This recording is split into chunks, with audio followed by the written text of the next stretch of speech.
비명 같은 파열음이 대한민국 상위 1%가 모여 산다는 성북동 저택의 밤을 찢어 발겼습니다. 거실 바닥에는 시가 5천만 원을 호가한다는 청나라 시대의 청화백자가 형체를 알아볼 수 없을 만큼 박살이 나 있었고, 그 날카로운 파편 위로 번쩍이는 이태리제 명품 구두가 지시겨지고 있었습니다. 구두의 주인은 이 집안의 손자 태호였습니다. 술에 젖어 붉게 충혈된 눈, 풀어 헤친 넥타이, 그리고 먹이를 노리는 짐승처럼 거친 숨소리. 그는 지금 소파 구석에 웅크린 채 바들바들 떨고 있는 칠순의 노인 명자 회장을 사냥감 보듯 내려다보고 있었습니다. 태호는 입에 담지 못할 욕설을 퍼부으며 유산 상속 서류에 도장을 찍으라고 악을 썼습니다. 내놓으라고. 그깟 종이 쪼가리에 도장 하나 찍는 게 그렇게 어려워? 내가 이 집안 장손이야. 죽을 때 돈싸 짊어지고 갈 거냐고. 태호의 고함이 천장의 샹들리에를 위태롭게 흔들었습니다. 한때 재계를 호령하던 철의 여인 명자 회장이었지만 지금 그녀는 탐욕의 눈먼 손자 앞에서 그저 겁에 질린 늙은 여인일 뿐이었습니다. 3년 전 태호가 들어온 뒤 그녀에게 남은 것은 극심한 불면증과 우울증뿐이었습니다. 태호는 대답 없는 할머니를 향해 다시 한번 손에 잡히는 대로 크리스털 재떨이를 집어 던지려 팔을 치켜들었습니다. 바로 그 찰나였습니다. 폭언과 파열음으로 가득 찼던 거실의 공기가 마치 누군가 시간을 멈춘 듯 순식간에 차갑게 얼어붙었습니다. 굳게 닫혀있던 육중한 현관문이 열리며 비냄새 섞인 밤바람이 거실의 탁한 열기를 밀어냈기 때문입니다. 그 열린 문틈으로 한 남자의 그림자가 길게 드리워졌습니다. 경호원도 가정부도 아니었습니다. 21세기 서울 한복판, 그것도 가장 부유하다는 성북동 저택에 전혀 어울리지 않는 기이한 차림새였습니다. 무릎까지 내려오는 낡은 잿빛 개량 한복을 입고 헝클어진 머리칼을 질끈 동여맨 청년, 깊은 산속에서 처음으로 하산한 준호였습니다. 그는 빈손이었습니다. 무기도 가방도 없이 그저 뒷짐을 진 채 바위처럼 미동도 없이 그 아수라장 한가운데를 응시하고 있었습니다. 명품 양복을 입 후 악귀처럼 날뛰는 태호와 무채색 한복을 입고 고요하게 서 있는 준호. 그것은 마치 소음과 정적의 충돌 같았습니다. 뭐야, 넌 또? 새로운 경비야? 꼴값 떨고 있네. 야, 당장 나가. 내 말 안 들려? 태호의 욕설이 비수처럼 날아들었지만 준호는 눈 하나 깜짝하지 않았습니다. 그의 깊고 고요한 눈동자는 바닥에 흩어진 도자기 파편을 지나 공포에 떨고 있는 할머니에게 잠시 머물렀습니다. 찰나의 슬픔이 스쳤지만 이내 그의 눈빛은 다시 깊은 호수처럼 잠잠해졌습니다. 준호는 태호의 존재 따위는 지워버린 사람처럼 천천히 걸음을 옮겨 거실 중앙으로 들어섰습니다. 또각, 또각. 그의 낡은 가죽신이 대리석 바닥을 밟는 소리는 태호의 고함보다 더 크고 묵직하게 거실을 울렸습니다. 자신의 무시당함에 분노한 태호는 얼굴이 불그락 푸르락 달아올라 씩씩거리며 준호의 멱살을 잡으려 달려들었습니다. 금방이라도 주먹이 날아갈 듯한 일촉즉발의 상황. 하지만 준호는 피하지 않았습니다. 태호의 주먹이 코앞까지 다가온 순간 준호는 그저 태호의 눈을 똑바로 응시할 뿐이었습니다. 그러자 기이한 일이 벌어졌습니다. 태호의 주먹이 허공에서 멈칫하며 떨리기 시작한 것입니다. 눈앞의 남자가 뿜어내는 알 수 없는 위압과 삭감, 천박한 폭력으로는 결코 뚫을 수 없는 품위의 장벽에 부딪힌 것입니다. 그 숨막히는 정적 속에서 준호의 입이 열렸습니다. 욕설이나 비명이 아닌 아주 낯선 문장이었습니다. 계절이 지나가는 하늘에는 가을로 가득 차 있습니다. 난투극 직전에 튀어나온 시 한 구절 상황에 맞지 않는 그 문장의 태호는 기가 막힌다는 듯 입을 벌렸습니다. 하지만 준호는 아랑곳하지 않고 단전에서 끌어올린 깊은 목소리로 거실의 공기를 장악해 나갔습니다. 윤동주의 별해는 밤이었습니다. 확성기를 쓴 것도 아니었지만 준호의 목소리는 태호의 악다구니를 집어삼키며 거실 구석구석으로 파고들었습니다. 나는 아무 걱정도 없이 가을 속의 별들을 다 헤일 듯합니다. 가슴 속에 하나 둘 새겨지는 별을 이제 다 못 해는 것은 쉬 아침이 오는 까닭이요. 내일 밤이 남은 까닭이요. 그것은 단순한 낭독이 아니었습니다. 소음과 탐욕으로 더러워진 공간을 씻어내는 정화의 파동이었습니다. 태호는 멱살을 잡으려던 손을 부들부들 떨며 뒷걸음질 쳤고 소파 구석에 박제처럼 굳어있던 할머니는 그 낯설지만 그리운 울림에 천천히 고개를 들었습니다.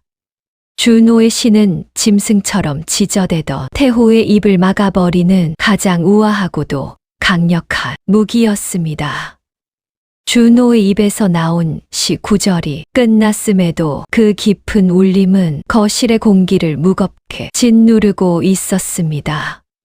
그것은 단순한 시 낭독이 아니었습니다.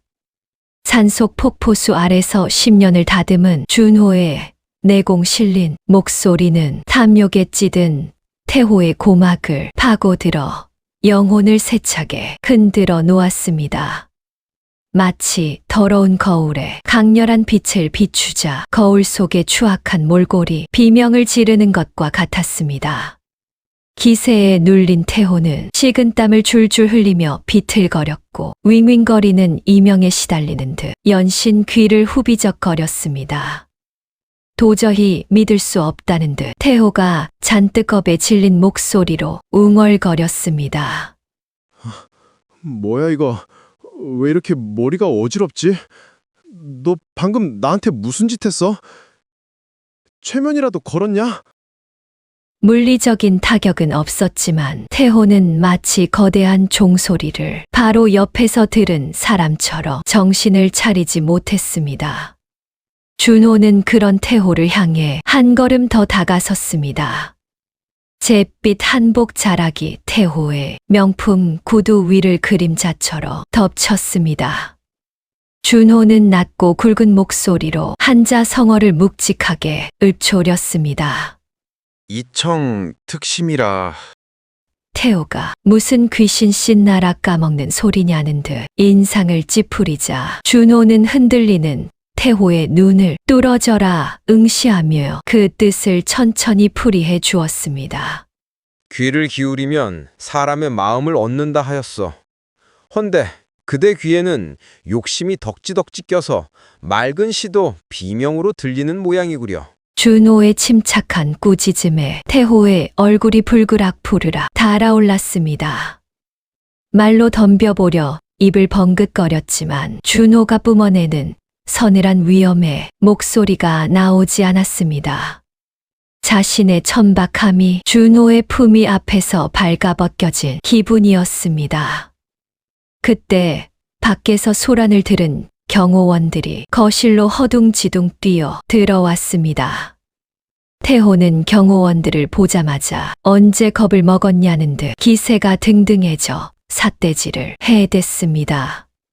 자기 편이 생기자 다시 악귀의 본성이 되살아난 것입니다. 태호의 명령에 건장한 경호원들이 위협적인 표정으로 준호를 에워쌌습니다. 준호가 곤란해질 수 있는 일촉즉발의 상황. 하지만 준호는 당황하는 기색 없이 오히려 두 손을 가지런히 모으고 눈을 감았습니다. 태풍의 눈처럼 고요한 그의 모습에 경호원들조차 섣불리 손을 대지 못하고 주춤거렸습니다. 바로 그 순간 소파 구석 어둠 속에서 3년 만에 처음으로 회장님의 목소리가 들려왔습니다. 가만 두거라. 거실에 있던 모든 사람의 동작이 일시 정지 버튼을 누른 듯 멈췄습니다. 지난 3년 동안 우울증 약에 취해 죽은 듯 웅크리고만 있던 명자 회장이 지팡이를 짚고 부들거리는 다리에 힘을 주며 힘겹게 몸을 일으켜 세운 것입니다. 태호는 믿을 수 없다는 듯 할머니를 쳐다보며 소리를 질렀지만 할머니는 태호에게 눈길조차 주지 않았습니다. 할머니가 지팡이로 대리석 바닥을 내리찍었습니다. 그 둔탁한 소리는 마치 판사가 내리는 판결처럼 단호하고 엄중했습니다. 굽은 등이 펴지고 흐릿했던 눈동자에 왕년의 철의 여인이라 불리던 시절에 도끼가 서렸습니다. 준호의 시 낭독이 그녀의 흐린 정신을 아주 잠시나마 맑게 깨워놓은 것입니다. 그녀가 사자후를 토하듯 소리쳤습니다. 내 집에서 소란 피우지 말고 나가라 했다. 천장을 울리는 호령에 태호가 흠칫 놀라 뒷걸음질 쳤습니다. 할머니에게서 뿜어져 나오는 낯선 기운에 기가 질린 그는 분을 사기지 못하고 씩씩거리며 현관 쪽으로 발길을 돌렸습니다. 태호라는 태풍이 사라진 거실에는 다시 고요가 찾아왔습니다. 하지만 아까의 무겁고 숨 막히는 침묵이 아니었습니다. 비온 뒤갠 하늘 같은 정화된 고요함이었습니다.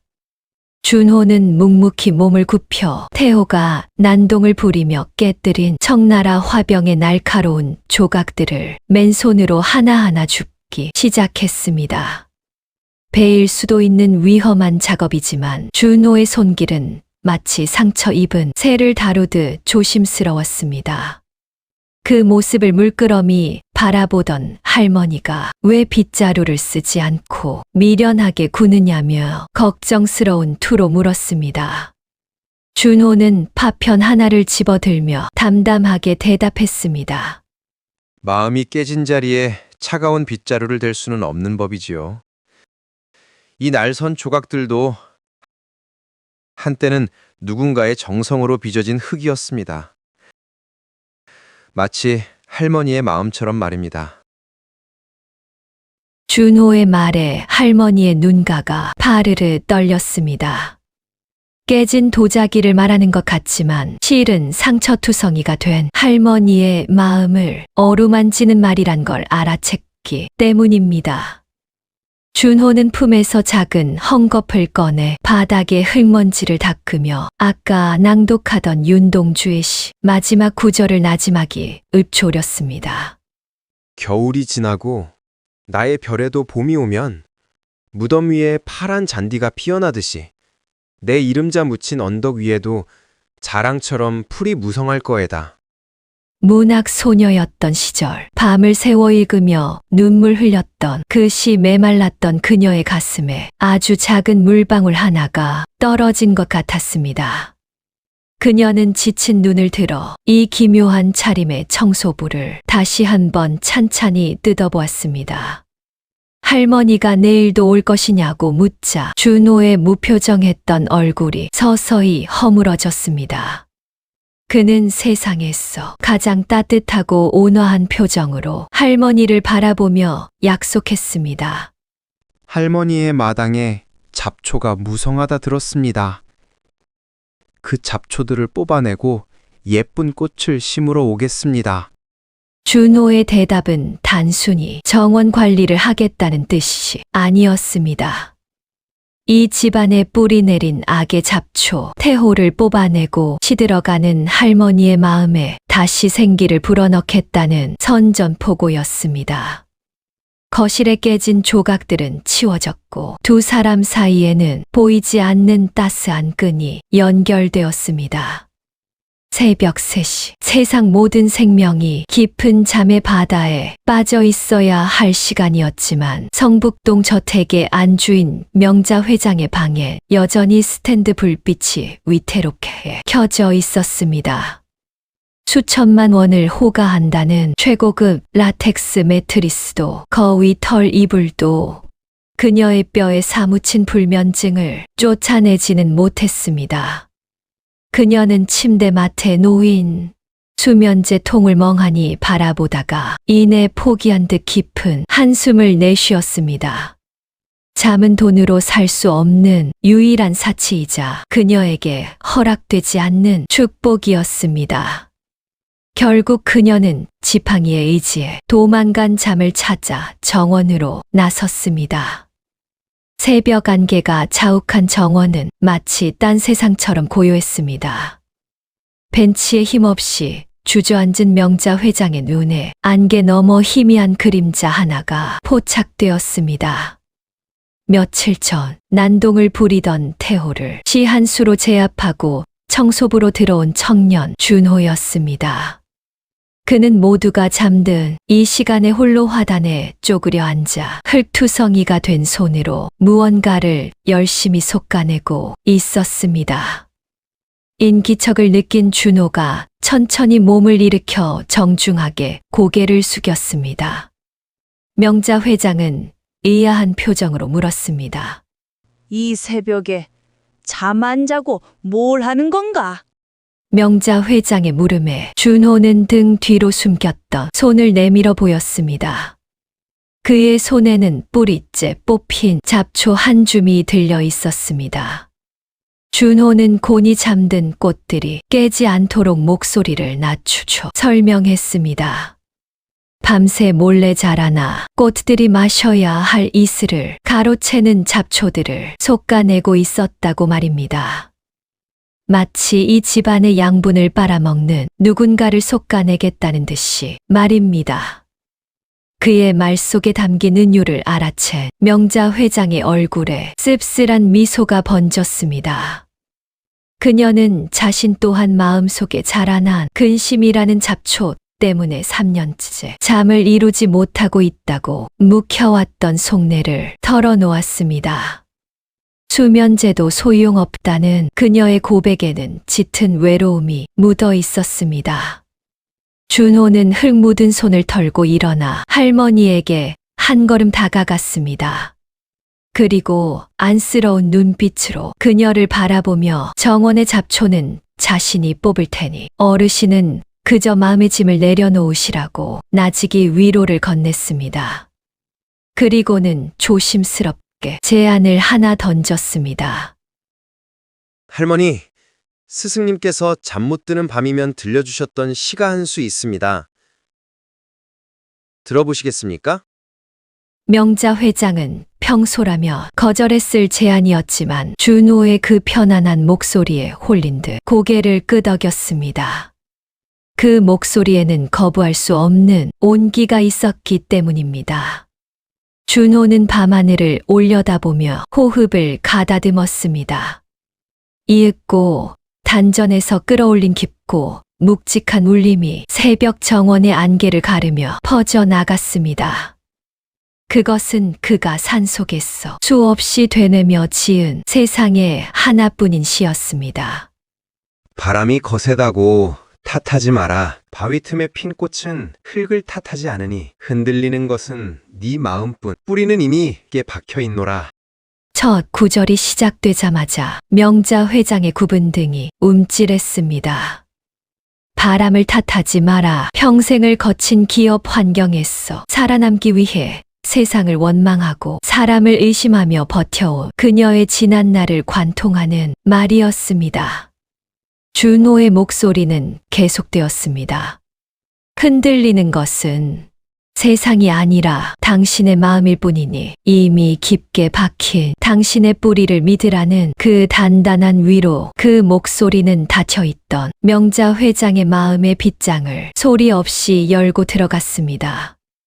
시 낭독이 끝난 후에도 정원에는 오랫동안 그 여운이 머물렀습니다. 명자 회장은 어느새 지팡이를 꽉 쥔 채 눈을 지그시 감고 있었습니다. 그것은 지난 3년 만에 처음으로 찾아온 아주 낯설고도 평온한 안식이었습니다. 준호의 나직한 낭독 소리가 잦아들자 새벽 정원에는 다시금 깊은 침묵이 찾아왔습니다. 하지만 그 침묵은 더 이상 명자 회장의 가슴을 짓누르던 차갑고 날선 정적이 아니었습니다.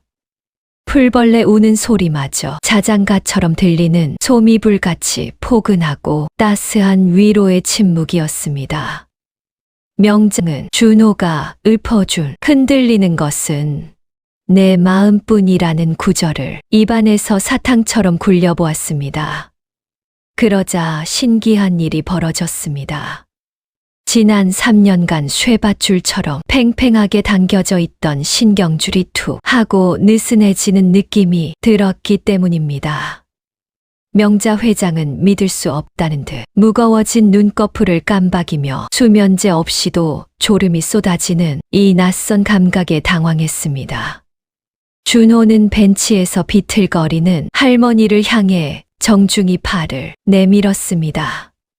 평소라면 남의 도움 따위 거절했겠지만 이번에는 홀린 듯 준호의 팔을 잡고 몸을 일으켰습니다. 준호는 갓난아기를 재우듯 조심스러운 발걸음으로 할머니를 침실까지 모셔다 드렸습니다. 침대에 누운 할머니는 준호가 이불을 덮어주자마자 거짓말처럼 깊은 숨을 내쉬며 까무룩 잠이 들었습니다. 준호는 잠든 할머니의 머리맡에 놓인 수면제 통을 서랍 깊숙한 곳에 치워두고 도둑고양이처럼 소리 없이 방문을 닫고 나왔습니다. 째깍째깍 복도의 낡은 괴종시계가 부지런히 시간을 감아 올렸고 어느덧 창밖에는 아침 새들이 지저귀는 소리가 맑게 울려 퍼졌습니다. 그리고 따스한 햇살이 성북동 저택의 거실 깊숙이 파고들 때까지 명자 회장의 방문은 열리지 않았습니다. 다음 날 아침 저택은 발칵 뒤집혔습니다. 평소라면 새벽 5시면 일어나 온 집안을 쥐잡듯 닥달하던 명자 회장이 해가 중천에 뜬 오전 10시가 넘도록 기척이 없었기 때문입니다. 가정부들이 혹시 회장님이 밤사이 쓰러지신 건 아닌지 발을 동동 구르며 속삭이는 소리가 거실을 메웠습니다. 바로 그때 2층 계단에서 요란한 발소리가 쿵쾅거리며 울려 퍼졌습니다. 늦잠을 자고 일어난 태호가 내려오는 소리였습니다. 야, 아줌마, 밥 안 줘? 배고파 죽겠는데 다들 뭐 하고 있어? 그리고 할망구는? 아직도 안 일어났어? 혹시 죽은 거 아니야? 태호는 걱정은커녕 할머니의 안위보다는 자신의 아침밥이 늦어지는 것에 짜증을 내며 식탁을 쾅 내리쳤습니다. 그가 행패를 부리려던 찰나 드디어 2층 안방 문이 달그락거리며 열렸습니다. 명자 회장이 걸어 나왔습니다. 그런데 그녀의 모습이 평소와 달랐습니다. 늘 잿빛이던 안색에는 옅은 홍조가 돌았고 지팡이를 짚은 손에는 힘이 들어가 있었습니다. 무려 3년 만에 처음으로 약 한 톨 없이 7시간을 푹 잔 덕분이었습니다. 아침부터 웬 행패냐? 태호는 할머니가 멀쩡히 걸어 나오자 실망과 짜증이 뒤섞인 표정으로 배가 고픈데 밥도 안 주고 다들 방문 앞에서 제사 지내고 있었다며 투덜거렸습니다. 하지만 태호의 버르장머리 없는 말투에도 명자 회장은 화를 내지 않았습니다. 오히려 그 어느 때보다 맑고 또렷한 정신으로 식탁 구석에서 묵묵히 행주질하고 있는 준호를 바라보았습니다. 어젯밤 꿈결처럼 들려오던 그 목소리의 주인공 명자 회장은 식탁 상석에 앉으며 태호가 아닌 준호를 향해 툭 한마디를 던졌습니다. 자네 밥은 먹었나? 그 한마디에 식당 안의 공기가 멈췄습니다. 감히 겸상조차 할 수 없는 청소부에게 회장님이 식사를 묻다니요. 물을 마시던 태호는 사례가 들린 듯 캑캑거리며 지금 제정신이냐고 저런 거지 같은 놈한테 밥 타령을 하냐고 소리를 질렀습니다. 준호는 하던 일을 멈추고 정중히 고개를 숙였습니다. 그리고 아침 햇살보다 더 환한 표정으로 그러나 뼈가 있는 대답을 내놓았습니다. 마음의 양식을 배불리 먹어 배가 고프지 않습니다. 할머니도 간밤에 편안히 주무셨습니까? 그래, 아주 달더구나. 꿈도 꾸지 않을 만큼. 두 사람만이 아는 은밀한 대화가 오갔습니다.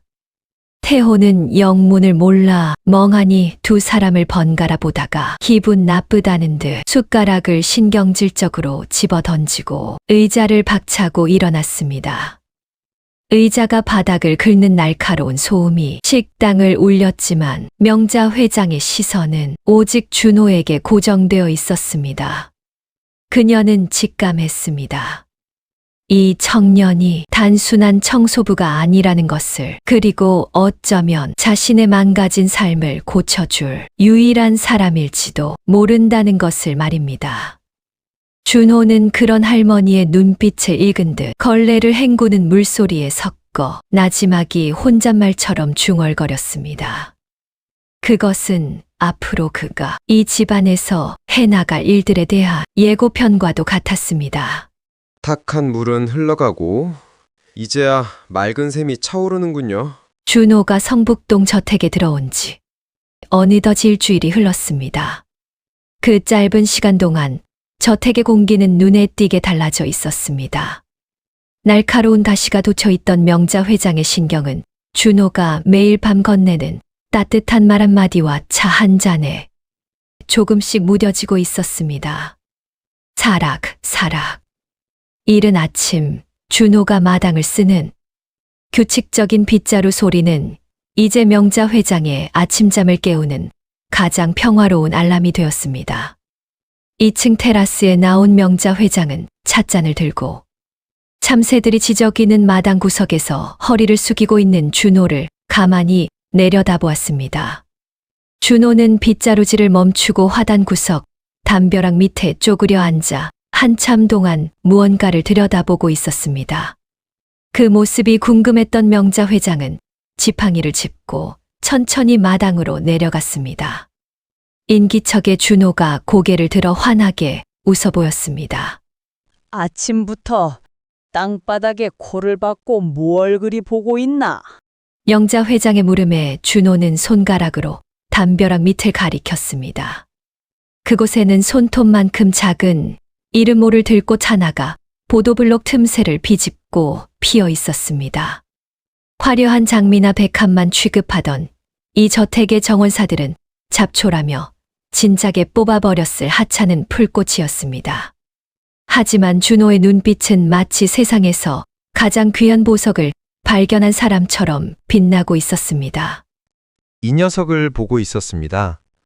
사람들이 무심코 밟고 지나가는 풀꽃이지만 가만히 들여다보면 참으로 고운 얼굴을 하고 있죠. 영자 회장은 준호의 시선을 따라 쭈그리고 앉아 그 작은 꽃을 들여다보았습니다. 노안으로 침침한 눈을 가늘게 뜨고 자세히 보니 그 작은 꽃집 속에 우주가 담겨 있는 듯 오묘한 보랏빛이 돌고 있었습니다. 평생 앞만 보고 달리느라 발밑의 꽃은 쳐다볼 생각조차 못했던 그녀였습니다. 준호는 꽃잎에 맺힌 이슬을 조심스럽게 어루만지며 나직이 입을 열었습니다. 할머니, 제가 산에서 본 꽃들을 생각하며 지은 짧은 글이 있습니다. 할머니가 고개를 갸웃거리자 준호는 따뜻한 눈빛으로 꽃과 할머니를 번갈아 보며 자신이 지은 시를 나직이 읊어주었습니다. 허리 굽혀 눈 맞추니 비로소 보이는 고운 얼굴. 가만히 곁에 머무니 비로소 들리는 깊은 숨소리. 작은 풀꽃이 그러하고 내 앞에 할머니가 그러합니다. 준호가 고개를 돌려 명자 회장의 눈을 지그시 바라보았습니다. 그의 맑은 눈동자에 비친 명자 회장의 모습은 늙고 병든 노인이 아니라 모진 세월을 견뎌낸 한 송이의 풀꽃 같았습니다. 할머니도 그렇습니다. 그 짧은 한마디에 명자 회장의 심장이 쿵 하고 내려앉았습니다. 평생 돈으로만 평가받던 그녀였습니다. 회장님, 여장부, 독한 노인네라는 말만 들었지 누군가에게 자세히 보니 예쁘다, 사랑스럽다는 말을 들어본 기억은 까마득한 옛날 남편이 살아있던 시절로 거슬러 올라가야 했습니다. 영자 회장의 메마른 입술이 파르르 떨렸습니다. 눈시울이 붉어지는 것을 들키기 싫어 그녀는 짐짓 헛기침하며 시선을 허공으로 돌렸습니다. 하지만 지팡이를 쥔 손등 위로 그녀의 마음속 파도가 얼마나 크게 일렁이는지 고스란히 드러나고 있었습니다. 늙은이 놀리지 말게. 아침부터 주책이야. 놀리는 것이 아닙니다. 껍데기가 낡았다고 해서 그 안에 담긴 향기까지 사라지는 것은 아니니까요. 바로 그 순간 쾅 하고 2층 테라스 창문이 거칠게 열리는 소리가 정원의 평화를 깼습니다. 늦잠을 자고 일어난 태호가 부스스한 머리를 긁적이며 마당에 있는 두 사람을 내려다보고 있었습니다. 태호의 눈매가 사납게 일그러졌습니다. 할머니가 저 천한 청소부와 마주보고 앉아 소녀처럼 붉어진 얼굴로 대화하는 꼴이 영 거슬렸기 때문입니다. 태호가 난간을 주먹으로 내리치며 고래고래 소리를 질렀습니다. 야, 거기서 뭐해? 할머니, 저 자식이랑 땅바닥에 앉아서 뭐 하는 거야? 집안 꼴 잘 돌아간다 아주. 태호의 앙칼진 목소리에 명자 회장의 표정이 순식간에 차갑게 굳어버렸습니다. 방금 전까지 준호와 나누던 풀꽃 같은 교감은 온데간데 없고 다시금 서슬퍼런 회장님의 가면을 써야 할 시간이 온 것입니다. 하지만 준호는 태호의 고함에도 동요하지 않았습니다. 오히려 태호를 향해 여유롭게 고개를 숙여 보이며 들으라는 듯 큰 목소리로 말했습니다. 도련님도 내려와서 한번 보시지요. 멀리서 보면 잡초 같아도 가까이서 보면 귀한 것들이 세상엔 참 많습니다. 사람도 마찬가지지요. 준호의 말은 뼈가 있었습니다. 겉만 번지르르한 명품을 두르고 속은 비어있는 태호와 겉은 낡은 한복을 입었지만 속은 꽉 찬 자신을 대비시키는 말이었습니다. 그 말뜻을 알아들은 태호의 얼굴이 벌겋게 달아올랐습니다. 그는 씩씩거리며 욕설을 내뱉고는 당장이라도 준호를 밟아버리겠다는 기세로 1층으로 뛰어 내려오기 시작했습니다. 쿵쿵쿵 계단을 내려오는 태호의 발소리가 마치 전쟁을 알리는 북소리처럼 저택을 울렸습니다. 전쟁터의 북소리처럼 쿵쾅거리는 발소리가 계단을 타고 내려와 평화롭던 정원의 공기를 산산조각 냈습니다. 씩씩거리며 마당으로 뛰쳐나온 태호는 곧장 준호가 애써 가꿔놓은 화단으로 돌진했습니다. 그의 값비싼 명품 구두가 준호가 방금 물을 준 흙을 거칠게 지시겼고 영자 회장이 예쁘다고 감탄했던 그 작은 보랏빛 들꽃은 태호의 발길질 한 번에 무참히 꺾여 나뒹굴었습니다. 태호는 그것도 모자라 준호가 들고 있던 빗자루를 빼앗아 바닥에 내동댕이 치며 짐승처럼 으르렁거렸습니다. 이게 미쳤나? 야, 너 지금 뭐 하는 거야? 청소하라고 월급 줬지. 내 할머니랑 연애하라고 불렀어? 주제 파악 좀 해. 이 거짓 같은 놈아. 태호의 입에서 튀어나온 천박한 언어들이 비수가 되어 명자 회장의 가슴에 꽂혔습니다. 영자 회장은 믿었던 손자의 폐악질에 얼굴이 하얗게 질려 짚고 있던 지팡이를 부들부들 떨었습니다. 하지만 준호는 태호의 고함보다 바닥에 꺾여버린 작은 꽃이 더 아프다는 듯 안타까운 눈빛으로 땅을 내려다볼 뿐이었습니다. 준호는 천천히 허리를 굽혀 태호가 밟아버린 꽃의 줄기를 조심스럽게 세웠습니다. 그리고 흙 묻은 손을 털며 태호를 향해 고개를 들었습니다. 그의 눈빛은 폭풍우 앞에 호수처럼 깊고도 서늘했습니다. 태호가 멱살을 잡으려 손을 뻗는 순간 준호가 나직하지만 단단한 목소리로 한자 성어를 읊조렸습니다. 그것은 욕설보다 더 아프게 태호의 뼈를 때리는 일침이었습니다. 화무 11원이라. 태호가 무슨 헛소리냐며 주춤하자 준호는 짓밟힌 꽃을 가리키며 그 뜻을 차분하게 풀어주었습니다. 열을 붉은 꽃은 없다는 뜻이지요. 도련님이 믿고 있는 그 젊음도 기세도 권력도 결국 이 꽃처럼 찰나에 시들어버리는 법입니다. 준호의 시선이 태호의 명품 구두에서 붉게 상기된 얼굴로 옮겨갔습니다. 허나 뿌리가 깊은 것은 발표도 다시 일어섭니다. 이 작은 들꽃처럼 말입니다. 도련님은 무엇에 뿌리를 두고 계십니까? 돈입니까? 아니면 껍데기입니까? 준호의 말은 태호의 가장 아픈 치부를 건드렸습니다. 할머니의 재산 말고는 아무런 능력도 뿌리도 없는 가짜 손자. 그 열등감을 정면으로 찔린 태호는 이성을 잃고 말았습니다. 태호가 괴성을 지르며 주먹을 휘두르려는 찰나 묵직한 파열음이 정원을 울렸습니다. 그만두지 못해! 영자 회장이 지팡이로 태호의 종아리를 후려친 것입니다. 둔탁한 타격음과 함께 태호가 비명을 지르며 주저앉았습니다. 태호는 믿을 수 없다는 눈으로 할머니를 올려다보았습니다. 지난 3년간 아무리 난동을 부려도 돈으로 달래주던 할머니였습니다. 그런 할머니가 고작 청소부 앞에서 자신을 때렸다는 사실을 받아들이기 힘들었습니다. 영자 회장의 눈에는 더 이상 나약한 노인의 눈물이 없었습니다. 준호가 말한 소중한 가치를 짓밟는 자에 대한 가장의 엄한 꾸짖음만이 서려 있었습니다. 고작 곧 하나도 귀하게 여길 줄 모르는 놈이 내 재산은 귀하게 여기겠느냐? 당장 네 방으로 들어가거라. 내 눈앞에서 사라져. 서리빨 같은 할머니의 호령에 태호는 분해서 어쩔 줄을 몰라 했습니다. 그는 입술을 깨물며 준호를 노려보았지만 준호 뒤에 버티고 선 할머니의 기세에 눌려 결국 바닥을 걷어차고는 씩씩거리며 저택 안으로 사라졌습니다. 태호가 남기고 간 소음이 거치자 정원에는 다시 고요가 찾아왔습니다. 영자 회장은 거칠어진 숨을 몰아쉬며 비틀거리는 몸을 지팡이에 의지했습니다. 준호는 말없이 다가와 할머니를 부축해 벤치에 앉혔습니다. 한참의 침묵 끝에 명자 회장이 꺾인 꽃을 바라보며 쓸쓸하게 입을 열었습니다. 부끄럽구먼. 자네 보기에 내 꼴이 참 우습지. 준호는 고개를 저으며 품에서 낡은 손수건을 꺼내 꺾인 꽃대를 감싸주었습니다. 마치 다친 사람을 치료하듯 정성스러운 손길이었습니다. 준호는 1주차의 만남을 마무리하며 할머니의 마음에 남을 마지막 처방전을 건넸습니다.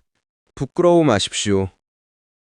진액 속에서도 연꽃은 피어나는 법입니다.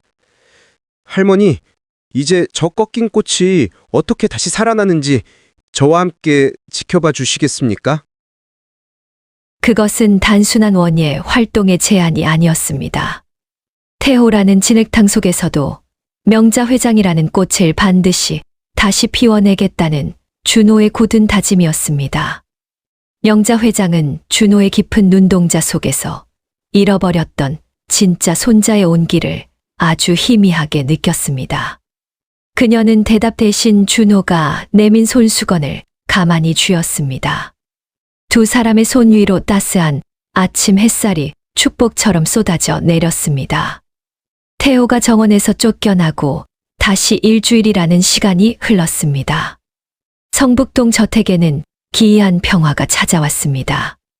밤마다 술주정을 부리던 태호는 할머니의 서슬퍼런 눈빛이 무서워 쥐 죽은 듯 방에 처박혀 있었고, 덕분에 저택의 밤은 온전히 명자 회장과 준호의 것이 되었습니다.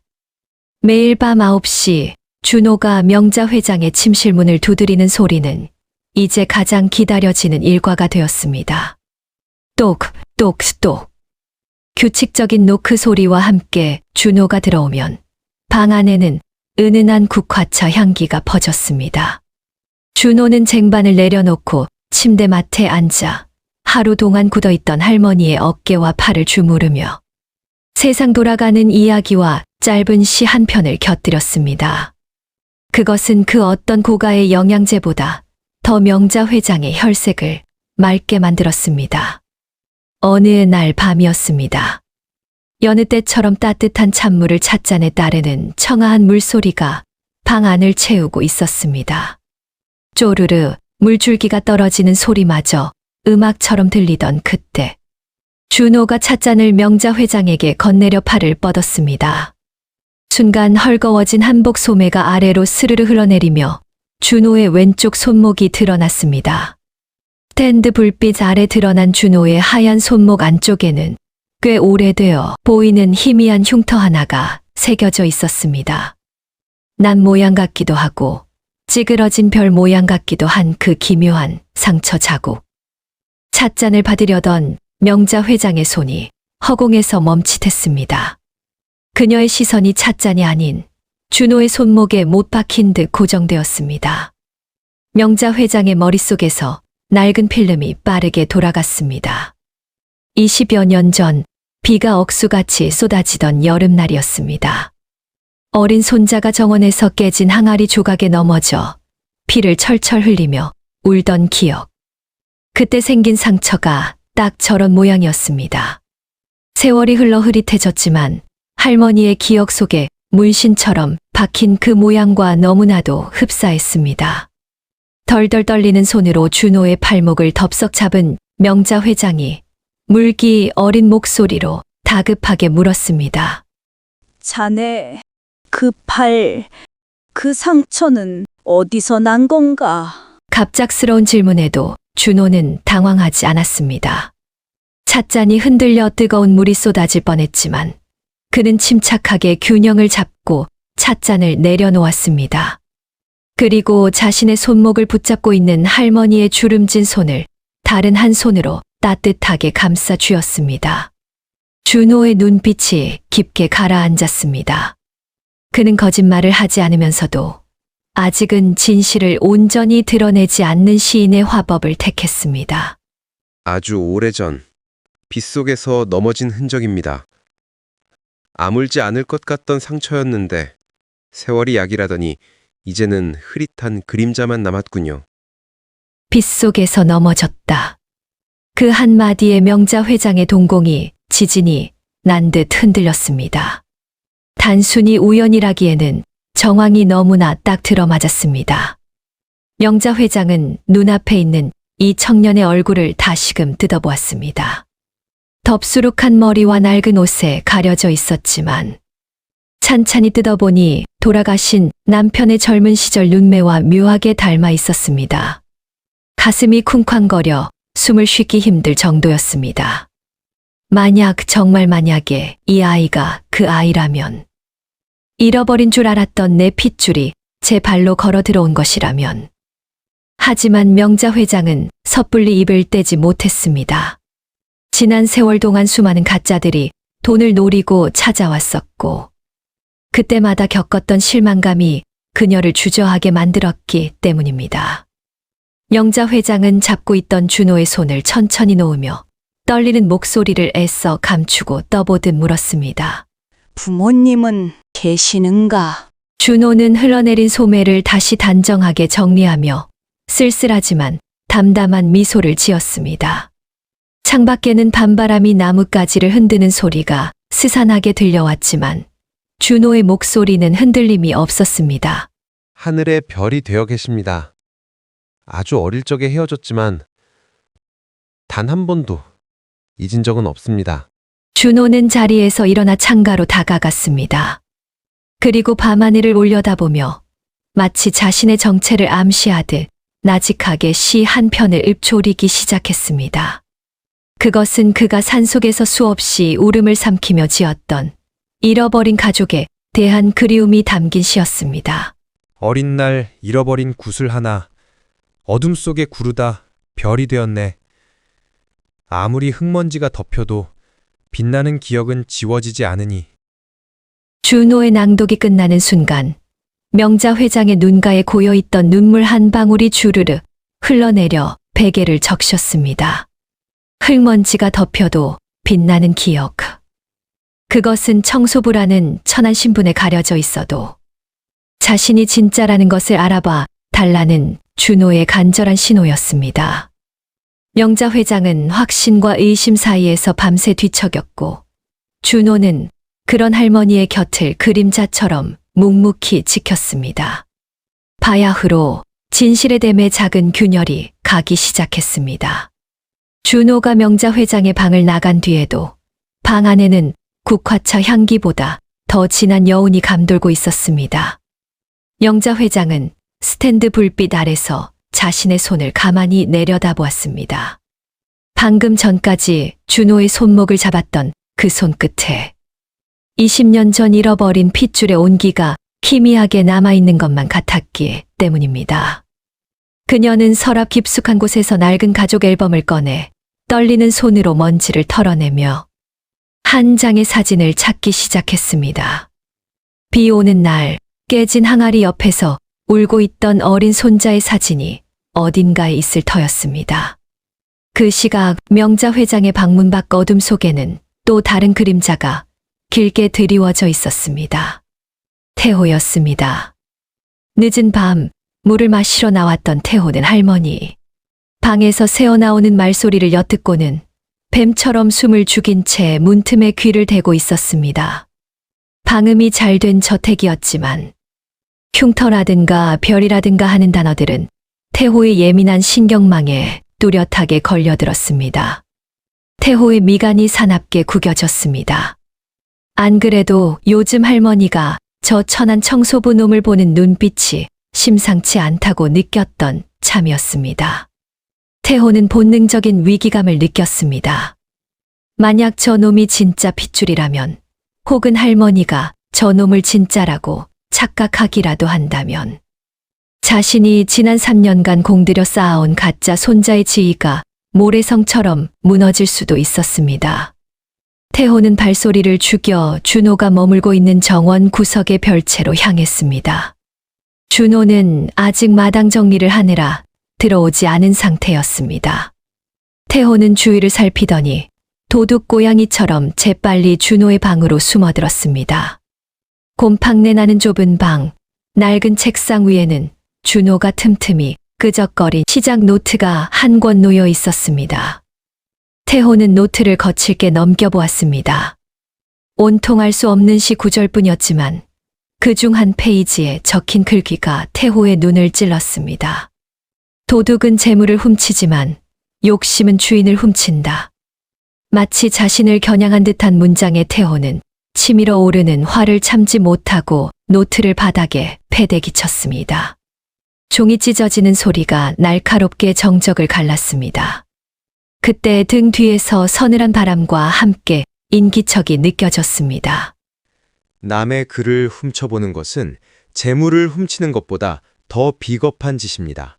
태호가 소스라치게 놀라 뒤를 돌았습니다. 언제 들어왔는지 준호가 문가에 서서 태호를 내려다보고 있었습니다. 어둠을 등지고 선 준호의 표정은 읽을 수 없었지만 그 목소리만큼은 바위처럼 단단하고 무거웠습니다. 도둑질을 들킨 사람처럼 얼굴이 벌개진 태호였지만 그는 오히려 적반하장으로 소리를 질렀습니다. 비겁? 웃기고 있네. 야, 너 뭐야? 너 할머니한테 무슨 수작 부렸어? 흉터니 뭐니 어디서 주워 들은 건 있어가지고 사기를 쳐?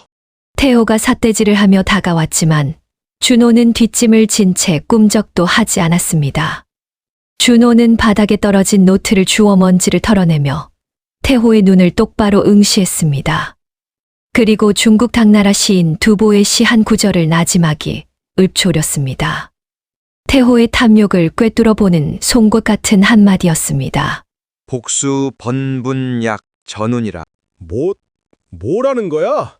한국말에 잘난 척하지 말고. 준호는 노트를 책상 위에 올려두며 싸늘하게 식은 눈빛으로 태호에게 그 뜻을 풀이해 주었습니다. 손바닥 뒤집듯 변하는 것이 세상 인심이라는 말입니다. 도련님이 지금 누리고 있는 그 자리도 구름처럼 한순간에 흩어질 수 있다는 뜻이죠. 진짜가 나타나면 가짜는 그림자처럼 사라지는 법이니까요. 진짜가 나타나면 그 말은 태호에게 선전포고나 다름없었습니다. 태호의 눈동자가 공포와 분노로 흔들렸습니다. 그는 더 이상 말로 이길 수 없음을 깨닫고 씩씩거리며 준호의 어깨를 거칠게 밀치고 밖으로 뛰쳐나갔습니다. 쾅 닫히는 문소리가 비명처럼 울려 퍼졌습니다. 방에 혼자 남은 준호는 자신의 왼쪽 손목을 걷어 올렸습니다. 희미한 흉터 위로 달빛이 내려앉았습니다. 그는 알고 있었습니다. 이제 태호가 가만히 있지 않을 것임을. 쥐도 궁지에 몰리면 고양이를 문다고 했으니 분명 더러운 덫을 놓을 것이 뻔했습니다. 하지만 준호는 피할 생각이 없었습니다. 썩은 살을 도려내야 새 살이 돋듯 이 싸움은 반드시 거쳐야 할 과정이었기 때문입니다. 준호는 책상 앞에 앉아 붓을 들었습니다. 다가올 폭풍우를 대비하며 할머니에게 남길 다음 처방전을 미리 적어 내려갔습니다. 먹을 가는 소리가 고요한 밤의 정막을 채웠습니다. 평화롭던 성북동 저택에 아침이 난데없는 고함으로 산산조각 났습니다. 간밤에 태호가 자신의 서재에 두었던 3캐럿짜리 다이아몬드 반지가 감쪽같이 사라졌다고 길길이 날뛰기 시작한 것입니다. 태호는 도둑이 든 것이 분명하다며 경찰을 부르기 전에 집안 사람들의 짐부터 뒤져야겠다고 으름장을 놓았습니다. 그의 눈길은 처음부터 정해진 먹잇감, 정원 구석의 별채를 향해 있었습니다. 우당탕탕. 태호의 지시를 받은 경호원들이 준호의 좁은 방으로 들이닥치셔 세간살이를 마구잡이로 엎어버리는 소리가 요란하게 울려 퍼졌습니다. 정갈하게 개어놓은 이불이 발에 차여 뒹굴었고 준호가 밤마다 먹을 갈던 벼루가 바닥에 떨어져 검은 먹물이 튀었습니다. 마당을 쓸다 달려온 준호는 그 무례한 침입자들을 막지 않고 문가에 서서 그저 묵묵히 지켜볼 뿐이었습니다. 소란을 들은 영자 회장이 지팡이를 짚고 힘겹게 별채로 들어섰습니다. 그녀의 표정에는 불안감이 짙게 배어 있었습니다. 설마 아닐 거야. 그 맑은 눈을 가진 청년이 그럴 리가 없어. 명자 회장은 마음속으로 수없이 되뇌며 사태를 지켜보았습니다. 하지만 태호의 입가에는 이미 비열한 승리의 미소가 걸려 있었습니다. 야, 저거 가방 저거 뒤져봐. 저 낡은 보찜 속에 꽁쳐놨을지 어떻게 알아? 경호원이 준호의 낡은 천 가방을 거꾸로 들어 탈탈 털었습니다. 툭, 투뚜구. 낡은 시집 몇 권과 갈아입을 옷가지들이 힘없이 바닥으로 떨어졌습니다. 그리고 그 사이에서 아침 햇살을 받아 눈부시게 번쩍이는 물건 하나가 또르르 굴러나왔습니다. 태호가 찾던 그 다이아몬드 반지였습니다. 순간 방 안의 공기가 차갑게 얼어붙었습니다. 명자 회장의 눈이 크게 떠졌고 짚고 있던 지팡이가 중심을 잃고 휘청거렸습니다. 믿음이 컸던 만큼 충격은 거대한 파도가 되어 명자 회장을 덮쳤습니다. 태호는 기다렸다는 듯 굴러온 반지를 낚아채며 핏대를 세워 소리쳤습니다. 거봐, 내가 뭘 했어. 근본 없는 놈들은 다 똑같다니까. 겉으로는 고상한 척 시나을 부대더니 뒤론 내 다이아를 훔쳐? 할머니, 이제 봤지? 이 자식 완전 사기꾼이야. 태호의 독설이 비수처럼 꽂혔지만 준호는 변명하지 않았습니다. 억울하다고 소리치거나 태호의 멱살을 잡지도 않았습니다. 그는 바닥에 떨어진 자신의 시집들을 천천히 주워 먼지를 털어낼 뿐이었습니다. 준호는 알고 있었습니다. 이 반지가 어떻게 자신의 가방에 들어갔는지. 간밤에 태호가 자신의 방에 몰래 들어왔을 때 심어놓은 독초라는 것을 말입니다. 하지만 이미 물증이 나온 상황에서 말로 하는 변명은 구차할 뿐이었습니다. 명자 회장이 떨리는 목소리로 준호를 불렀습니다. 제발 아니라고 말해달라는 간절한 눈빛이었습니다. 자네가 훔친 것인가? 준호는 시집을 가슴에 품고 명자 회장을 똑바로 바라보았습니다. 그의 눈동자는 억울함을 호소하는 죄인의 눈이 아니라 어리석은 중생을 바라보는 수행자의 눈처럼 깊고 고요했습니다. 준호는 태호의 손에 들린 반지를 잠시 응시하더니 천천히 입을 열었습니다. 할머니, 저 반지는 제 가방에 들어있기엔 너무 무거운 물건입니다. 준호는 한 걸음 다가가 태호가 쥐고 있는 반지를 가리키며 나직이 실을 읊조렸습니다. 도둑으로 몰린 위기의 순간 그가 내놓은 것은 결백의 증거가 아니라 탐욕에 대한 가르침이었습니다. 채워도 채워지지 않는 것은 달이 아니라 사람의 욕심인 것을. 준호의 목소리가 소란스러운 방 안을 잠재웠습니다. 태호는 기가 막힌다는 표정으로 코웃음을 쳤지만 명자 회장은 그 목소리에 담긴 진심을 읽으려 애썼습니다. 나는 비우고 또 비워 당신이 오실 자리만 닦아놓았습니다. 당신이 오실 자리. 그것은 훔친 반지가 들어찰 자리가 아니라 할머니의 지친 마음이 쉬어갈 자리. 혹은 진짜 손자가 돌아올 자리를 의미했습니다. 준호는 자신의 텅 빈 가방을 보여주며 그 어떤 보석보다 깨끗한 자신의 마음을 증명해 보였습니다. 비록 함정에 빠져 도둑의 누명을 썼지만 그의 영혼마저 훔쳐갈 수는 없다는 당당한 선언이었습니다. 명자 회장의 눈시울이 붉어졌습니다. 이 상황이 태호의 조작임을 직감적으로 느꼈지만 눈앞의 증거와 태호의 기세 때문에 당장 준호를 감싸줄 명분이 없었습니다. 태호는 이 기회를 놓치지 않고 쐐기를 박았습니다. 웃기고 있네. 시 읊으면 도둑 질이 없던 일이 돼? 야, 당장 이자슥 끌어내. 경찰서로 넘겨. 경호원들이 준호의 양팔을 거칠게 붙잡았습니다. 준호는 저항하지 않고 순순히 끌려가면서도 마지막까지 명자 회장에게서 눈을 떼지 않았습니다. 흔들리지 마십시오. 저는 괜찮습니다. 그의 눈빛은 그렇게 말하고 있었습니다. 준호가 끌려나가는 뒷모습을 보며 명자 회장은 가슴을 쥐어짜는 통증을 느꼈습니다. 바야흐로 진짜 손자가 집에서 쫓겨나는 최대의 위기가 닥쳐온 것입니다. 준호를 태운 경호업체의 검은 승합차가 저택의 육중한 철문을 빠져나가 멀어질 때까지 명자 회장은 현관 앞에 굳은 나무처럼 서 있었습니다. 엔진 소리가 완전히 사라지고 다시금 저택에 정막이 찾아오자 뒤에서 태호의 과장된 안도의 한숨 소리가 들려왔습니다. 태호는 앓던 이가 빠진 사람처럼 홀가분한 표정으로 휘파람까지 불어대며 손에 쥔 다이아몬드 반지를 공기놀이 하듯 툭툭 던지고 받기를 반복했습니다.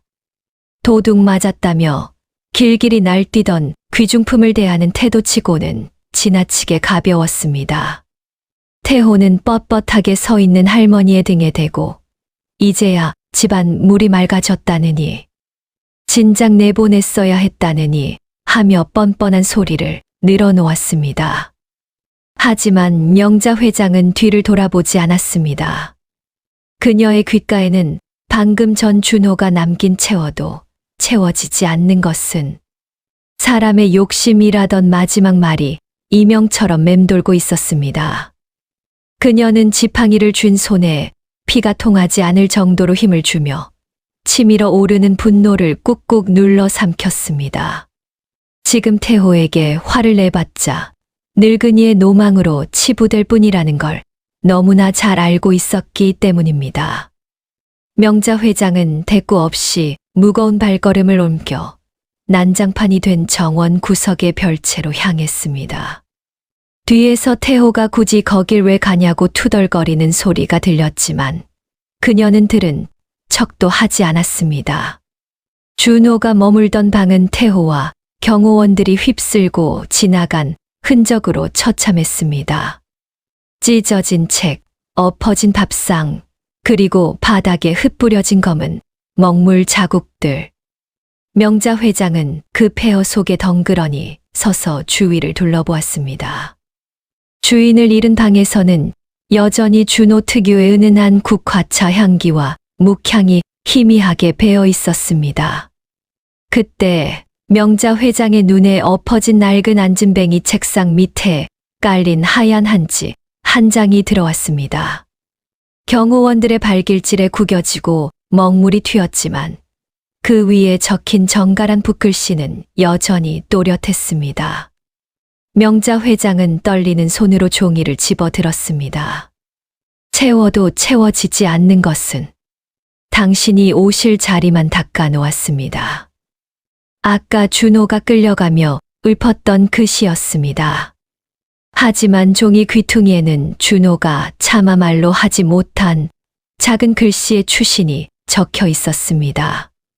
할머니, 바람이 차니 밤에는 문을 꼭 닫으십시오. 저는 잠시 바람을 피해 자리를 비우지만 뿌리는 이곳에 두고 갑니다. 명자 회장의 가슴 속에서 뜨거운 무언가가 왈칵 치솟았습니다. 도둑으로 몰려 쫓겨나는 그 긴박한 순간에도 이 청년은 오직 할머니의 건강을 걱정하고 있었습니다. 이것은 연기로 꾸며낼 수 있는 진심이 아니었습니다. 명자 회장은 확신했습니다. 이 필체, 이 문장, 그리고 그 따뜻한 눈빛. 준호는 훔치러 온 자가 아니라 지키러 온 자였습니다. 그리고 태호가 찾아냈다던 그 반지는 준호를 내쫓기 위해 태호 자신이 심어놓은 독이 묻은 미끼였음을 뼈저리게 깨달았습니다. 명자 회장은 눈물을 닦고 매서운 눈빛으로 방 안을 샅샅이 뒤지기 시작했습니다. 그녀가 찾는 것은 감성적인 시가 아니었습니다. 과학적인 증거, 태호의 거짓을 부수고 준호의 진실을 증명할 확실한 물증이었습니다.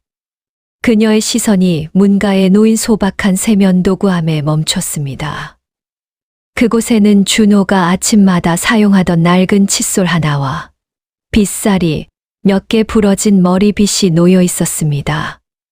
명자 회장은 주위를 살피며 손수건을 꺼내 준호의 칫솔과 머리카락이 엉겨붙은 빗을 조심스럽게 감싸 쥐었습니다.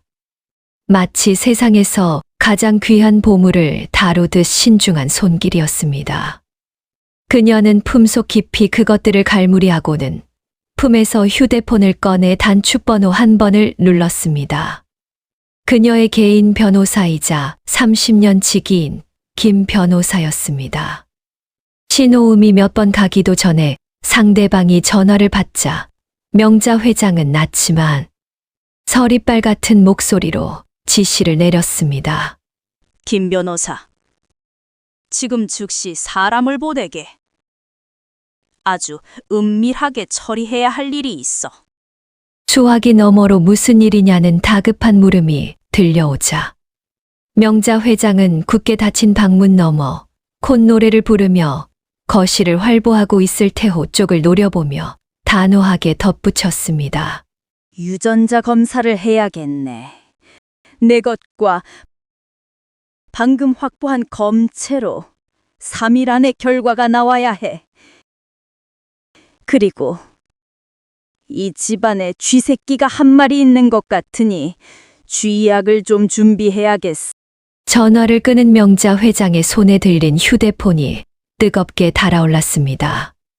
태호는 준호를 쫓아냈다고 믿으며 승리에 도취해 있었지만 그는 몰랐습니다. 자신이 준호를 내쫓음으로써 오히려 판도라의 상자를 열어버렸다는 것을. 준호가 남긴 칫솔 하나가 태호가 쌓아 올린 거짓의 성을 무너뜨릴 가장 강력한 무기가 되어 명자 회장의 품 속에 안겨 있었습니다. 폭풍전야의 고요함 속에서 진짜 핏줄을 찾기 위한 카운트다운이 시작되었습니다. 준호가 억울한 누명을 쓰고 저택에서 쫓겨난 지 꼬박 사흘이 지났습니다. 그 사흘 동안 성북동 저택은 이전과는 비교도 안 될 만큼 시끄럽고 화려해졌습니다. 명자 회장의 70번째 생신, 칠순 잔치를 준비한다는 명목 아래 태호가 불러들인 인부들과 출장 요리사들이 아침부터 저녁까지 집안을 북새통으로 만들었기 때문입니다. 거실 천장에는 수백만 원짜리 풍선 장식이 매달렸고 준호가 정성스레 가꾸던 소박한 들꽃 화단 위에는 뷔페 테이블과 바비큐, 그릴이 무례하게 자리를 잡았습니다. 망치질 소리와 그릇 부딪히는 소리, 그리고 인부들을 닦다라는 태호의 고함이 저택의 고요를 찢어 발겼습니다. 태호에게 할머니의 생신은 축하의 자리가 아니었습니다. 정재계 인사들을 초대해 자신의 입지를 과시하고 유산 상속을 공론화하려는 거대한 쇼케이스일 뿐이었습니다. 그는 마치 자신이 이미 이 집의 주인이라도 된 양 턱을 치켜들고 거만하게 지시를 내렸습니다. 반면 이 소란스러운 축제의 주인공인 명자 회장은 2층 침실의 두꺼운 커튼을 모두 닫아건 채 어둠 속에 홀로 앉아 있었습니다.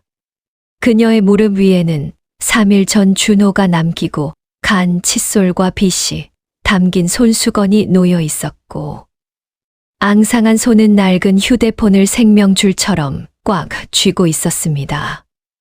약속한 3일. 김 변호사에게서 유전자 검사 결과가 도착하기로 한 운명의 날이 바로 오늘이었습니다. 째깍, 째깍. 벽시계의 초침 소리가 마치 심장박동처럼 명자 회장의 가슴을 두드렸습니다. 준호가 없으니 밤마다 찾아오던 국화차의 온기도 신앙독의 위로도 사라졌습니다. 불면증이 다시 도적횡해진 눈으로 명자 회장은 휴대폰 화면이 켜지기만을 기다리고 있었습니다. 혹시라도 태호가 눈치챌까봐 벨소리조차 끄고 진동으로 바꿔놓은 탓에 그녀의 신경은 온통 손바닥의 감각에 곤두서 있었습니다. 그때 벌컥 방문이 열리며 태호가 들이닥쳤습니다. 노크도 없는 무례한 침입에 명자 회장이 황급히 손수건과 휴대폰을 방석 밑으로 숨겼습니다.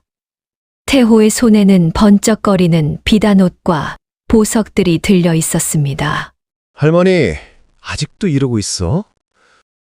손님들 올 시간 다 됐는데 이거 내가 특별히 맞춤한 옷이야. 얼른 갈아입고 내려와서 웃으면서 인사 좀 해. 오늘 국회의원도 오고 은행장도 온단 말이야. 태호는 할머니의 안색 따위는 살피지도 않고 가져온 옷을 침대 위에 던져 놓았습니다. 칠순 노인이 입기에는 지나치게 화려하고 붉은색이 도는 마치 광대 같은 옷이었습니다. 할머니가 싫은 기색을 비치며 고개를 돌리자 태호의 표정이 순식간에 일그러졌습니다. 그는 할머니에게 바짝 다가가 위협적으로 속삭였습니다. 왜 이래? 그 거지 같은 청소부놈 생각이라도 나? 정신 차려. 그놈은 도둑놈이고 내가 할머니 유일한 핏줄이야. 오늘 내 체면 구기면 나도 가만 안 있어. 협박인지 부탁인지 모를 말을 남기고 태호는 쾅 문을 닫고 나갔습니다. 홀로 남겨진 명자 회장은 태호가 던져놓은 화려한 옷을 바라보며 씁쓸한 미소를 지었습니다. 그것은 옷이 아니라 탐욕으로 짜인 수의처럼 보였습니다. 그때였습니다. 방석 밑에서 웅, 웅 하는 둔탁한 진동 소리가 들려왔습니다. 명자 회장의 심장이 덜컥 내려앉았습니다. 김 변호사였습니다. 떨리는 손으로 전화를 받은 명자 회장의 귀에 변호사의 다급하면서도 흥분된 목소리가 흘러들어왔습니다. 나일세, 결과는 나왔는가? 수화기 너머의 말을 듣는 명자 회장의 눈이 점점 커지더니 이내 걷잡을 수 없는 눈물이 주름진 볼을 타고 흘러내렸습니다. 그것은 슬픔의 눈물이 아니라 20년의 한을 씻어내리는 환희의 눈물이었습니다. 그녀는 입을 틀어막고 오열을 삼키며 변호사에게 마지막 지시를 내렸습니다. 준비하게. 내 생일 선물로 그보다 더 좋은 것은 없겠네. 지금 당장 그 아이를 데리고 오게. 전화를 끊은 명자 회장은 거울 속에 자신을 바라보았습니다.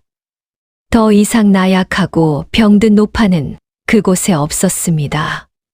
그녀는 태호가 던져놓은 화려한 옷 대신 장롱 깊은 곳에서 아껴두었던 가장 품위 있고 단정한 옥색 한복을 꺼내 입었습니다. 그리고 서랍 속에 숨겨두었던 3일 전 준호가 쓴 쪽지를 품에 넣었습니다. 이제 곧 가짜들의 파티장에 진짜 주인이 돌아올 시간이었습니다. 창밖에서 파티의 시작을 알리는 팡파르 소리가 요란하게 울려 퍼졌지만 명자 회장의 귀에는 오직 다가올 준호의 발자국 소리만이 들리는 듯 했습니다. 폭풍 전야의 고요가 끝나고 마침내 운명의 막이 오르고 있었습니다. 명자 회장의 생신 파티가 절정에 달했습니다. 하지만 그곳은 생신을 축하하는 자리가 아니라 태호의 욕망을 전시하는 난장판에 가까웠습니다. 정원 가득 메운 정재계 인사들은 태호가 건네는 비싼 샴페인을 마시며 영혼 없는 웃음을 흘렸고 스피커에서는 경박한 댄스 음악이 쿵쿵거리며 칠순 노인의 귀를 괴롭혔습니다. 화려한 광대 옷을 입은 태호는 마이크를 잡고 무대 중앙에 서서 이미 자신이 회장이라도 된 양 목청을 높였습니다. 자, 여러분, 오늘 이 자리는 단순히 할머니 생신이 아닙니다. 우리 그룹의 새로운 미래, 저 장태호가 이끌어갈 내일을 축하하는 자리이기도 합니다. 다들 잔을 드십시오. 태호의 선창에 사람들이 환호하며 잔을 부딪혔습니다. 쨍그랑 유리잔 부딪히는 소리가 탐욕의 합창처럼 울려 퍼졌습니다. 구석진 상석에 앉은 명자 회장만이 굳게 입을 다문 채 흔들리는 촛불을 응시하고 있었습니다. 태호가 그런 할머니의 어깨에 억지로 손을 올리며 건배사를 하려던 바로 그 순간이었습니다. 끼이 쇠를 긁는 듯한 육중한 소음이 스피커에 음악 소리를 뚫고 정원을 갈랐습니다. 굳게 닫혀있던 저택의 대문이 천천히 아주 무겁게 열리고 있었습니다. 사람들의 시선이 일제히 대문으로 쏠렸습니다. 어둠이 깔린 대문 밖에서 묵직한 발자국 소리와 함께 한 남자가 걸어 들어왔습니다. 더 이상 청소부의 허름한 옷차림이 아니었습니다. 산속 스승이 물려주었다는 짙은 먹색 두루마기를 갖춰 입은 준호였습니다. 바람에 흩날리는 옷자락과 달리 그의 걸음걸이에는 흔들림 없는 태산 같은 기운이 서려 있었습니다.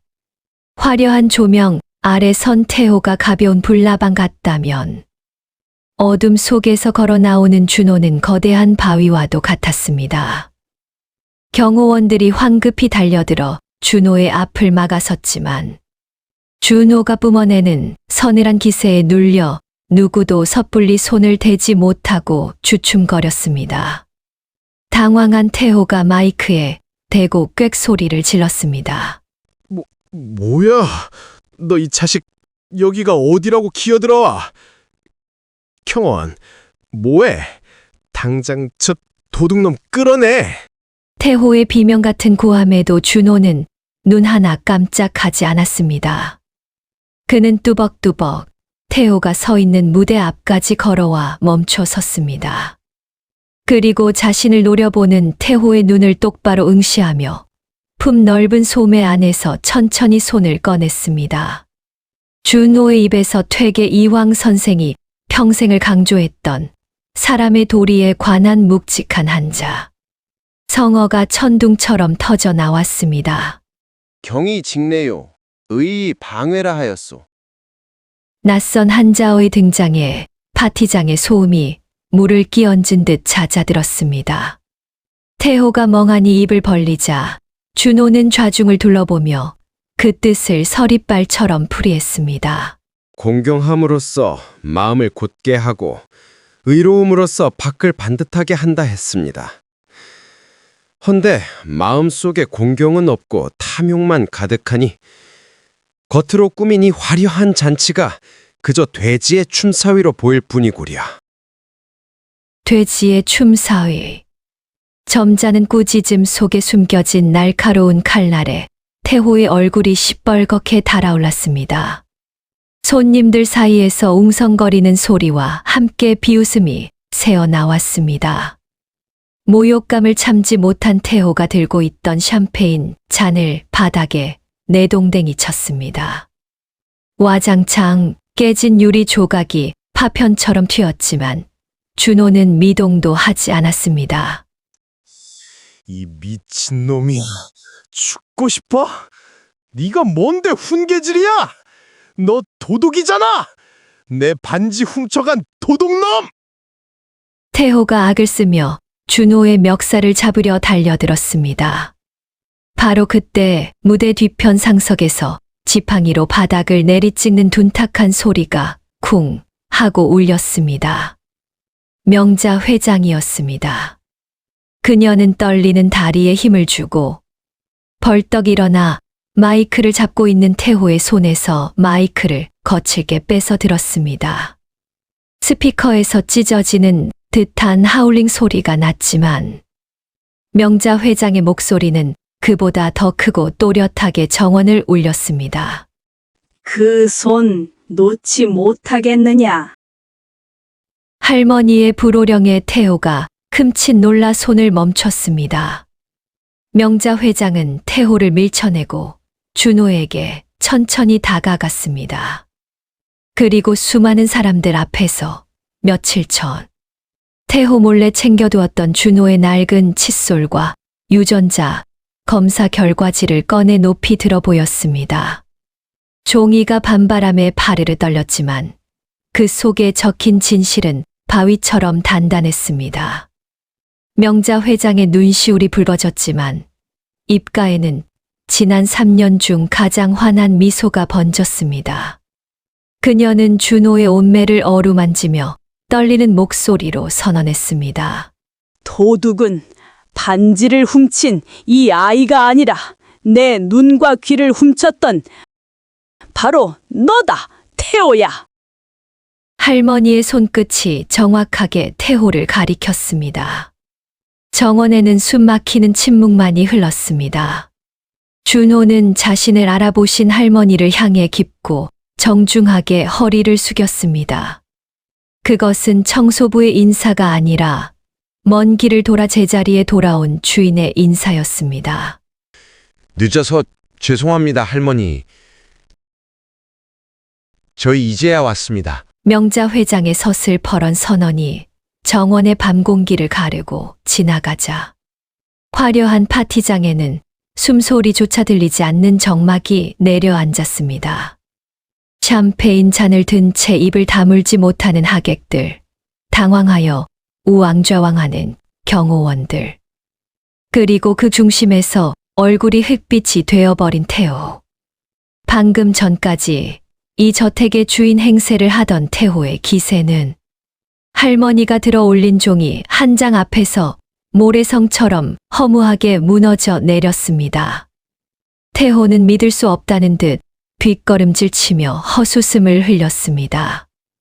이게 다 조작이라고, 저 늙은이가 노망이 나서 청소부 놈한테 홀린 거라고 악을 썼지만 그의 목소리는 이미 공허한 메아리에 불과했습니다. 누구도 그의 말에 귀를 기울이지 않았기 때문입니다. 사람들의 시선은 오직 두 사람, 무대 위에서 비틀거리는 명자 회장과 그녀를 향해 곧게 걸어가는 준호에게 고정되어 있었습니다. 준호는 하객들을 헤치고 천천히, 아주 천천히 할머니에게 다가갔습니다. 한 걸음, 한 걸음 내디딜 때마다 20년의 세월이 좁혀졌습니다. 가까이서 본 할머니의 얼굴은 지난 3년간 가짜에게 속아 마음고생을 한 탓인지 깊은 주름, 골마다 회한이 서려 있었습니다. 준호는 왈칵 쏟아지려는 눈물을 삼키며 명자 회장 앞에 한쪽 무릎을 꿇고 앉았습니다. 그리고 거칠어진 자신의 두 손으로 지팡이를 잡고 떨고 있는 할머니의 앙상한 손을 조심스럽게 감싸 쥐었습니다. 따뜻했습니다. 20년 전 비 오는 날 자신을 안아주던 그 품처럼 여전히 따뜻했습니다. 명자 회장은 눈앞에 무릎 꿇은 청년의 얼굴을 떨리는 손으로 더듬었습니다.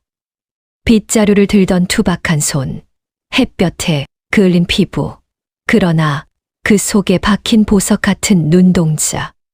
그것은 죽은 남편의 눈이자 잃어버린 아들의 눈이었고 자신이 그토록 찾아 헤매던 핏줄의 눈이었습니다. 명자 회장의 입술이 파르르 떨리며 억눌린 신음 같은 목소리가 터져 나왔습니다. 내 새끼, 정말 내 새끼가 맞는가? 그 물음에 준호는 대답 대신 젖은 눈으로 미소 지으며 할머니의 손등에 얼굴을 묻었습니다. 뜨거운 눈물이 할머니의 손등을 적셨습니다. 준호는 호흡을 가다듬고 떨리는 목소리로 20년을 준비해온 세상에서 가장 슬프고도 아름다운 시를 낭독하기 시작했습니다. 파티장의 소음도 태호의 비명도 모두 사라지고 오직 두 사람만의 시간이 흐르기 시작했습니다. 긴 밤이 지나야 새벽이 오듯 아픔을 건너야 만남이 온다. 준호의 낭독은 울음이 섞여 평소보다 더 깊고 진하게 울렸습니다. 명자 회장은 그 시 구절 하나하나가 자신의 가슴을 두드리는 것을 느꼈습니다. 지난 3년의 불면증, 태호로 인한 상처, 잃어버린 손자에 대한 그리움. 그 모든 긴 밤과 아픔이 이 순간을 위해 존재했던 것만 같았습니다. 내 이름 부르는 목소리에 얼어붙은 강물이 녹아 흐른다. 준호가 고개를 들어 명자 회장의 눈을 마주 보았습니다. 명자 회장의 눈에서 하염없이 흐르는 눈물은 정말로 얼어붙어 있던 그녀의 마음이 녹아내리는 강물과도 같았습니다. 준호는 할머니의 젖은 뺨을 닦아드리며 시의 마지막 구절이자 자신의 진심을 토해냈습니다. 할머니, 저 여기 왔습니다. 그 한마디에 명자 회장은 참았던 오열을 터뜨리며 지팡이를 놓고 준호의 목을 끌어안았습니다. 무릎 꿇은 손자와 그를 아는 할머니, 두 사람은 서로의 체온을 확인하며 엉엉 소리 내어 울었습니다. 그것은 단순한 슬픔이 아니라 뼛속 깊이 사무쳤던 그리움을 씻어내는 정화의 울음이었습니다. 지켜보던 하객들마저 그 모습에 숙연해져 눈시울을 붉혔습니다. 오직 한 사람, 태호만이 이 감동적인 재회를 받아들이지 못한 채 도끼에 찬 눈으로 주위를 두리번거렸습니다. 그는 바닥에 떨어진 샴페인 병 조각을 집어들며 마지막 발악을 준비하고 있었습니다. 이대로 쫓겨날 수는 없다는 탐욕이 그의 이성을 완전히 마비시켰기 때문입니다. 감동적인 재회의 여운이 채 가시기도 전에 날카로운 파열음이 정원의 평화를 산산조각냈습니다. 쨍그랑 태호가 들고 있던 샴페인 병을 대리석 기둥에 내리쳐 깨뜨린 것입니다. 톱날처럼 뾰족하게 남은 유리병목을 쥔 태호의 눈은 이미 인간의 것이 아니었습니다. 탐욕과 질투, 그리고 모든 것을 잃었다는 절망감이 뒤섞여 붉게 충혈된 눈동자는 오직 준호의 등을 향해 고정되어 있었습니다. 비명조차 지르지 못하고 얼어붙은 하객들 사이로 태호가 짐승 같은 괴성을 지르며 달려들었습니다. 이거 다 가짜야. 죽어. 다 죽어버려. 태호가 준호를 향해 깨진 병을 휘두르는 순간 명자 회장이 준호를 감싸려 본능적으로 몸을 돌렸습니다.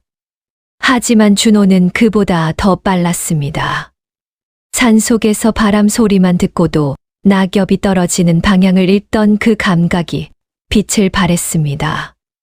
휘익, 준호의 짙은 먹색 두루마기 자락이 거센 바람을 일으키며 춤을 추듯 허공을 갈랐습니다.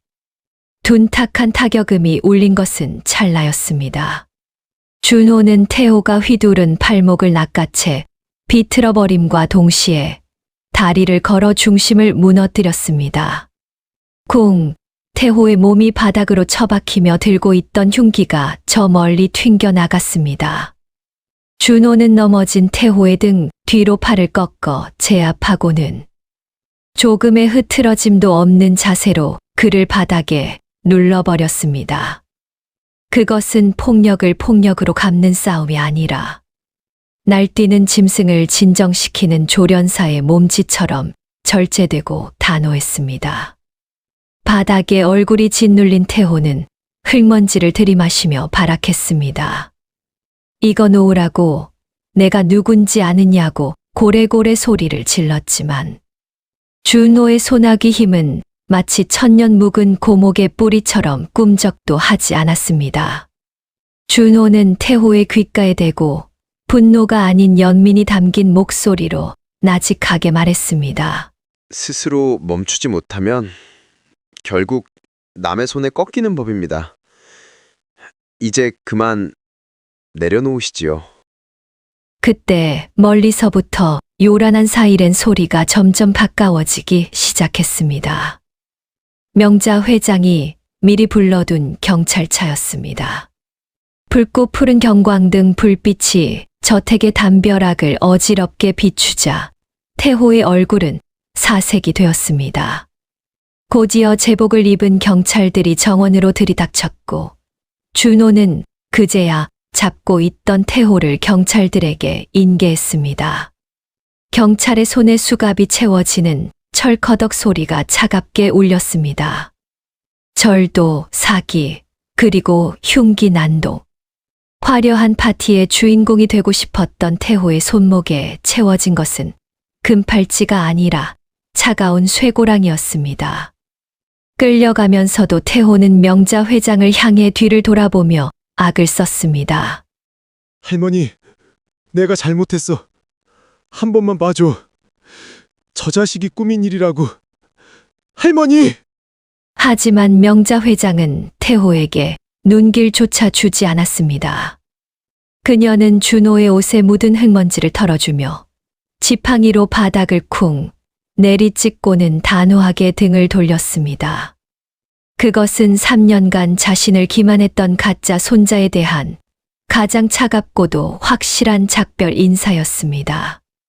태호의 절규가 사이렌 소리에 묻혀 멀어지고 경찰차가 저택을 빠져나가자 정원에는 다시금 고요가 찾아왔습니다. 놀란 가슴을 쓸어내리는 하객들 사이로 명자 회장이 마이크를 잡았습니다. 그녀의 목소리는 떨렸지만 그 어느 때보다 힘이 있었습니다. 소란을 피워 미안합니다. 하지만 오늘 내 잔치는 이제부터가 진짜 시작입니다. 내 잃어버린 보물을 이제야 찾았으니까요.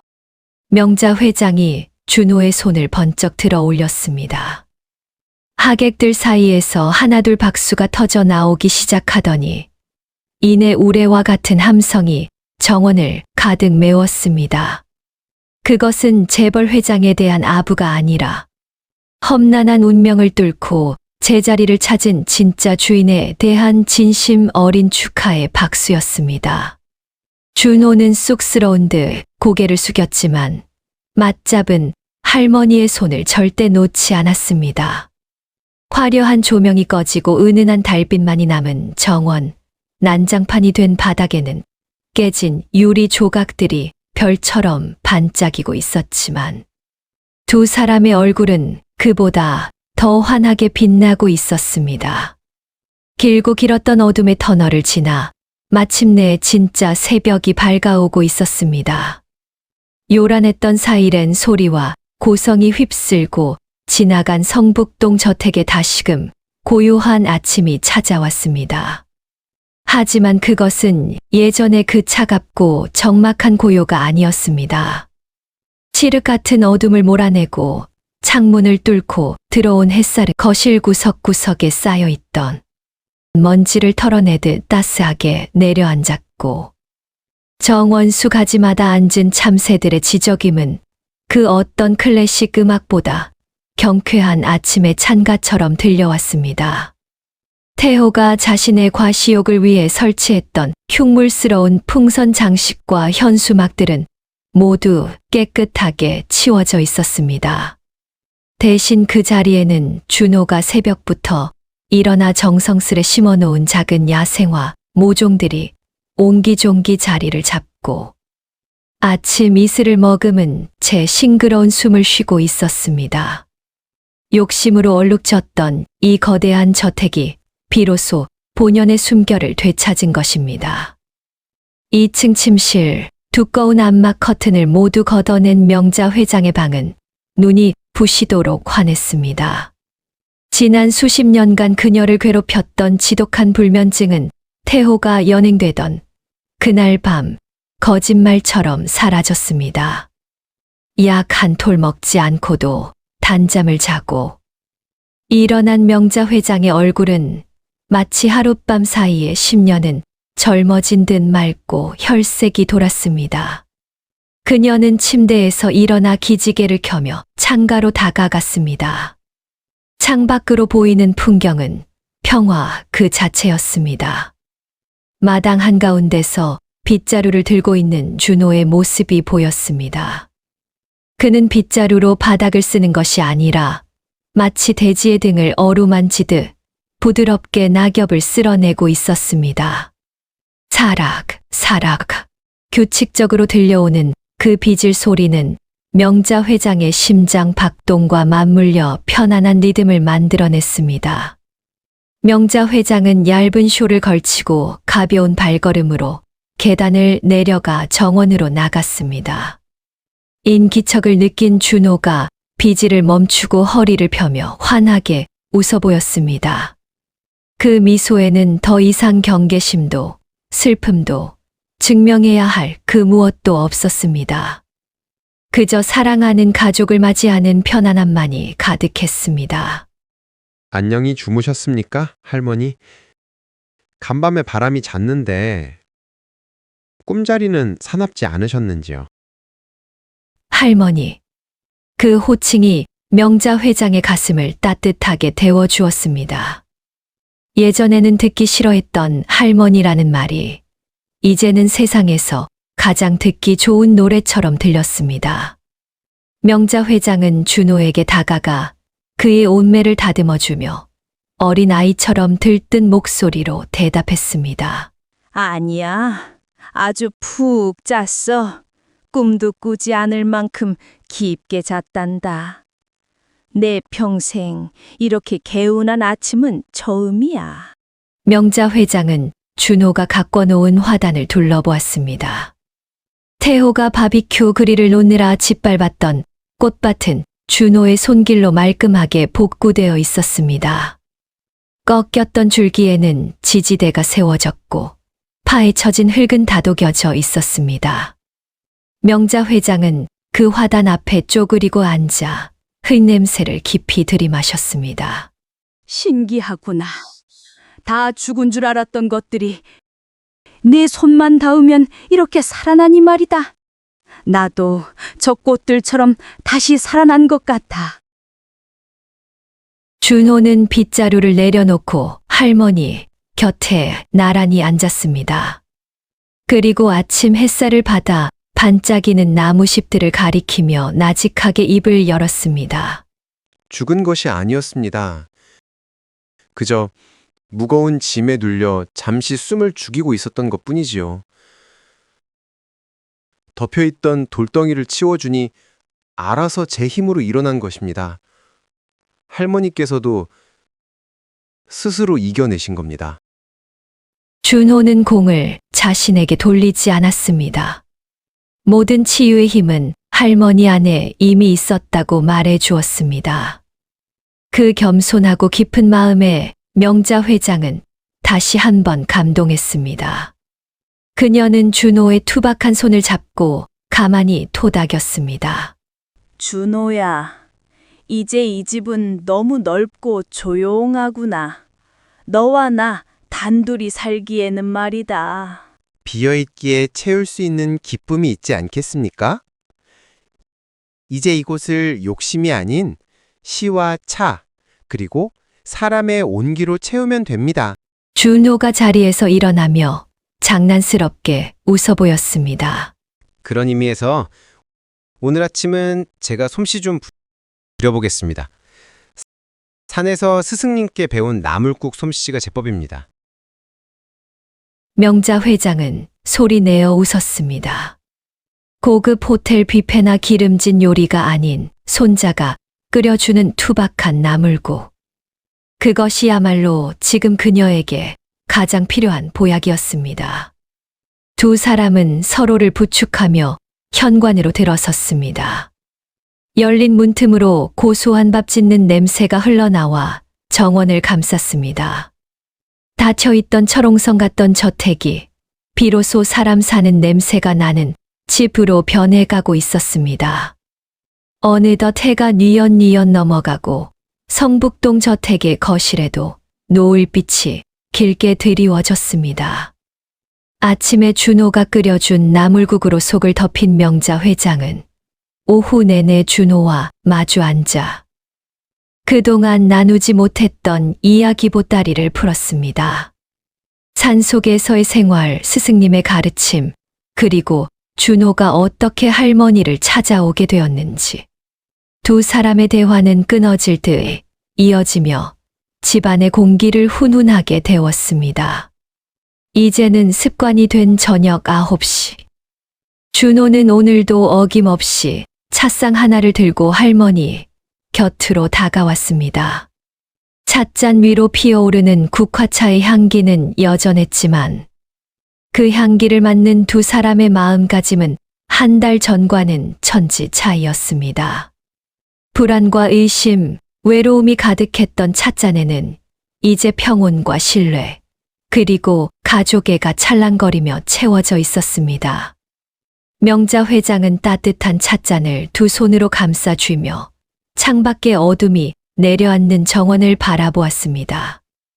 예전 같으면 저 어둠이 무서워 불면의 밤을 지새웠겠지만 이제는 어둠 속에 반짝이는 별들이 보였습니다. 그녀는 문득 덜컥 겁이 난다는 듯 찻잔을 내려놓고 준호의 소매를 지그시 잡았습니다. 준호야, 이 모든 게 꿈은 아니겠지. 자고 일어나면 네가 연기처럼 사라져버리는 건 아니겠지? 행복이 너무 크면 불안도 함께 자란다고 했던가요? 명자 회장의 눈동자가 아이처럼 흔들렸습니다.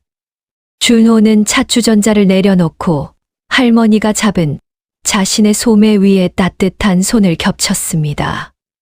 그리고 할머니의 눈을 깊이 들여다보며 산처럼 듬직한 목소리로 대답했습니다.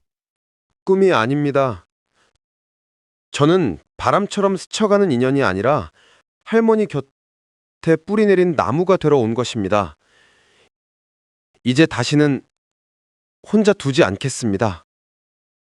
준호는 자리에서 일어나 거실 한편에 놓인 낡은 오디오를 켰습니다. 잔잔한 클래식 선율 대신 창문을 살짝 열어 밤바람 소리와 풀벌레 소리가 집 안으로 들어오게 했습니다. 자연의 소리가 최고의 음악이라던 스승님의 가르침 그대로였습니다.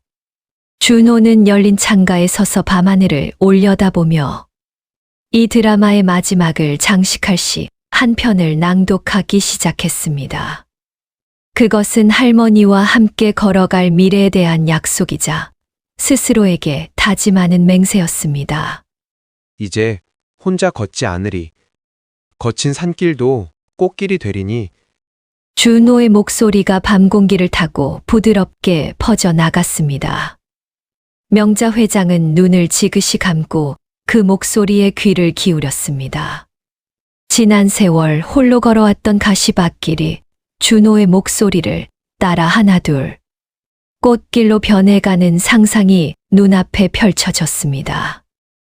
맞잡은 두 손이 등불이 되어 남은 생의 길을 비추어 주리라. 낭독을 마친 준호가 뒤를 돌아 할머니에게 손을 내밀었습니다. 굳은 살 박인 투박한 손이었지만 명자 회장에게는 세상 그 어떤 비단보다 부드럽고 따뜻해 보였습니다. 명자 회장은 주저없이 그 손을 맞잡았습니다. 두 사람의 손이 깍지를 끼며 하나로 묶이는 순간 거실의 조명이 별빛처럼 그들을 비추었습니다. 그래, 가자꾸나. 네가 있으면 그 어디든 꼭 기를 테니. 명자 회장과 준호는 맞잡은 손을 흔들며 서로를 마주 보고 환하게 웃었습니다.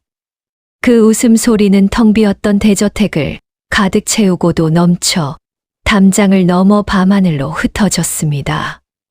가짜가 판치던 세상에 진짜 진심이 승리한 밤. 산속시 고수는 이제 하산하여 사랑하는 가족의 곁에서 가장 아름다운 시를 써 내려가기 시작했습니다. 그들의 동행은 이제 막 첫 페이지를 넘겼을 뿐입니다. 오늘 준호가 읊어준 시 9절 중 여러분의 마음을 가장 울린 문장은 무엇이었나요? 때로는 100마디 말보다 한 줄의 시가 사람의 인생을 바꾸기도 합니다. 잃어버린 손자를 찾고 비로소 단잠에 든 명자 회장님처럼 여러분도 오늘 밤은 걱정 모두 내려놓고 달콤한 꿈 꾸시길 바랍니다. 여러분이 알고 있는 나만 알고 싶은 좋은 시가 있다면 댓글로 함께 공유해 주세요. 영상이 좋았다면 구독 부탁드리고요. 저희는 더 깊은 울림이 있는 이야기로 다시 찾아뵙겠습니다. 오늘도 시적인 하루 되세요. 감사합니다.